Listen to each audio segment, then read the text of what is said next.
আমার একটাই কাজ ছিল আইটেম গান শখের বশবর্তী হয়ে করা।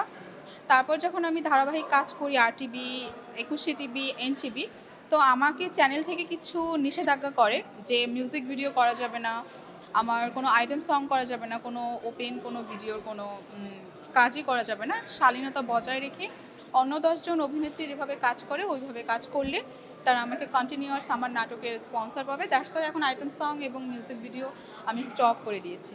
হ্যাঁ, ম্যাক্সিমাম আমাদের দেশের আইটেম সংই খোলামেলা হয়। এর কারণ আইটেম সঙের ডিমান্ডই হলো খোলামেলা। আইটেম সঙের অর্থই হলো খোলামেলা। সেই জায়গা থেকে সরে আসছি। কারণ মূলত আমি হলো নাটকের অ্যাক্ট্রেস। আমি নাটকই আমার স্বপ্ন ছিল, ইচ্ছা ছিল এবং ভালোবাসার জায়গা। আমি নাটকেই আমার একটা স্ট্রং পজিশন নিয়ে যেতে চাই।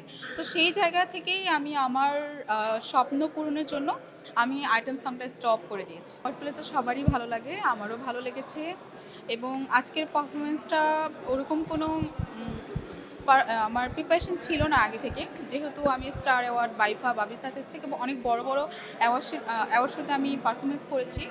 তো সাইদ ভাইয়ের কথাই, ওনার অনুরোধে আজকে পারফরমেন্স করা ইন্টুর সাথে। তো ভালোই লাগলো। বর্তমানে আরটিভির একটা ধারাবাহিক যাচ্ছে আমার ফ্যামিলি প্রবলেম এবং অনেকগুলো সিঙ্গেল করতেছি। যেমন এই মাসে আমার টোটাল ২২টা সিঙ্গেলের শুটিং হলো। তো আমি আমার নাটক এবং সিরিয়াল নিয়ে খুব ব্যস্ত।